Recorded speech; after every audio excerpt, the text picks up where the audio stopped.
কথা বলছি কুকুরিয়া ব্রিজ নিয়ে। আজ প্রায় 3.5 বছর হয়ে গেছে কুকুরিয়া ব্রিজ ভেঙে যাওয়ার। সো আমরা যখন শুনি যে কুকুরিয়া ব্রিজ ভেঙে যাচ্ছে, প্রথম দিকে আসলে ব্রিজটি একটু স্থানচ্যুত হই, তারপরে মুখ থুবড়ে পড়ে খালে। তো কুকুরিয়া ব্রিজ কতটা গুরুত্বপূর্ণ গ্রামবাসী তথা হরিপুর ইউনিয়ন, পূর্ববাগ ইউনিয়ন এবং গোকর্ণ ইউনিয়নের মানুষ ভালো করে জানে।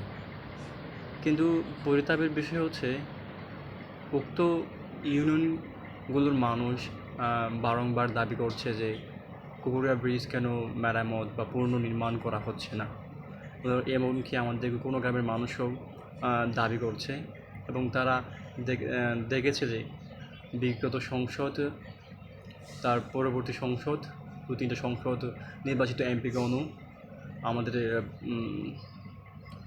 আশানুরূপ প্রত্যাশা পূরণ করেনি। তারা বলেছিল যে তারা নির্বাচিত হয়ে আমাদের এই বৃষ্টি করে দেবে, কিন্তু তারা আসলে করেনি।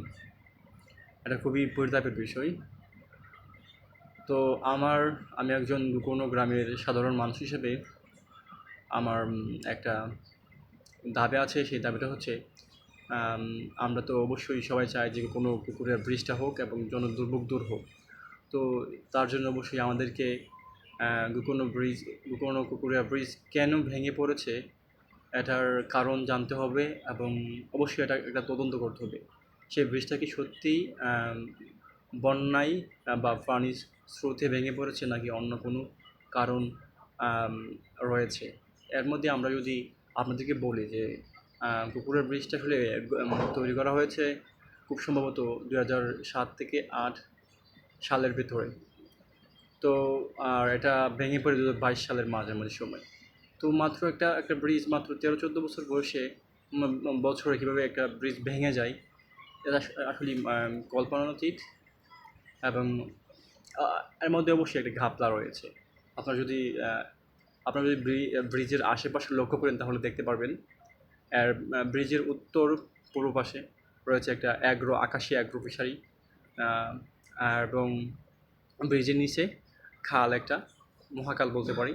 এই খালই আসলে খেয়েছে আমাদের এই প্রাণের সেতুটিকে।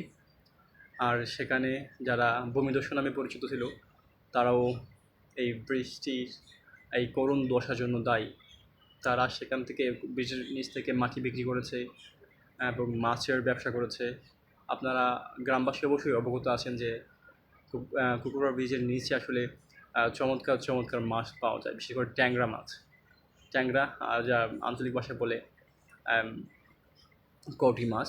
আমরা যখন ছোটো ছিলাম তখন প্রত্যেক ডুবে আমরা এক মুঠ 5-7টা কটি মাছ ধরে নিয়ে আসতাম এক ডুব দিয়ে।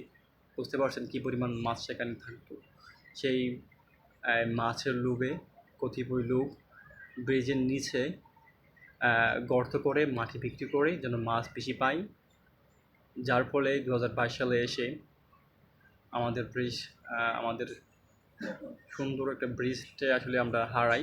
সেই তথাকথিত কিছু সংখ্যক লোকের স্বার্থান্বেষী লোকদের স্বার্থের জন্য আমরা হারাই এত সুন্দর একটা 30-40 কোটি টাকার একটা ব্রিজ।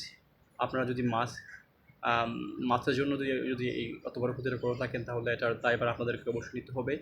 আর এটা অবশ্যই আপনারা 2 টাকার মাছের জন্য আপনারা 30-40 কোটি টাকার ক্ষতি করলেন। তারপরে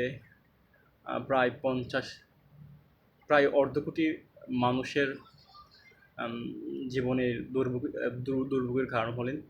আমরা কোনো গ্রামের বাসীর পক্ষ থেকে আমরা চাই যে এই বৃষ্টির ভেঙে পড়ার কারণ অবশ্যই তদন্ত করতে হবে। যারা ইঞ্জিনিয়ার ছিলেন তারাও এটা বিষয়টা তদন্ত করবেন, কী কারণে বৃষ্টি ভেঙে পড়েছে। আসলে আমরা যদি এটা তদন্ত না করি, তাহলে আমরা পরবর্তীতে যখন ব্রিজ বানাবো, তারপরে আবার যদি 10-12 বা 15 বছরের ভিতরে বৃষ্টি আবার ভেঙে পড়ে, তাহলে আসলে এতগুলো টাকার ক্ষতি কে নেবে? সরকার কি বারবার একটা ব্রিজ করতে কমপক্ষে 30-40 কোটি টাকা লাগে। সো আমি চাইছি যে একটা তদন্ত কমিটি গঠন করা হোক গ্রামবাসীর পক্ষ থেকে। আর বিশেষ করে সবচেয়ে মজার বিষয় হচ্ছে যে এটা আসলে ব্রিজ ভেঙে গেছে আজ থেকে প্রায় 3.5 বছর হয়েছে। ব্রিজ ভেঙে গেছে আজ 3.5 বছর। সেই 3.5 বছরের মধ্যে গ্রামের কোনো সুশীল মোড়ল হুজুর কোনো শ্রেণীর মানুষ আসলে ব্রিজ ভেঙে যাওয়ার পেছনের কারণ অথবা যে তদন্ত করার মতো একটা কী কারণে ভেঙে গেছে আর তদন্ত করার মতো একটা মানে মানসিকতা জন্মায়নি। এটা খুবই দুঃখজনক। আমার মতো একটা ছেলে এই এই ব্রিজ ভাঙার কারণ জানতে চাওয়াটা আসলে কীরকম দেখায় না। আমি আসলে কতটুকু জানি, আমার জন্ম 2003 সালে। আর আমি আন্তরিকভাবে আমার গ্রামবাসীদের সমাদৃষ্টি আকর্ষণ করছি। আবার অবশ্যই আমরা যদি আমরা তদন্ত কমিটি গঠন করব। আমরা চাচ্ছি যে আপনারা আমাদেরকে তথ্য দিয়ে পরামর্শ দিয়ে সহায়তা করুন এবং আমরা ইনশাল্লাহ এই বৃষ্টি ভাঙার সঠিক এবং প্রকৃত কারণ উদ্ঘাটন করবো ইনশাল্লাহ। আশা করি আপনারা বুঝতে পারছেন। ধন্যবাদ সকলকে এতক্ষণ সাথে থাকার জন্য।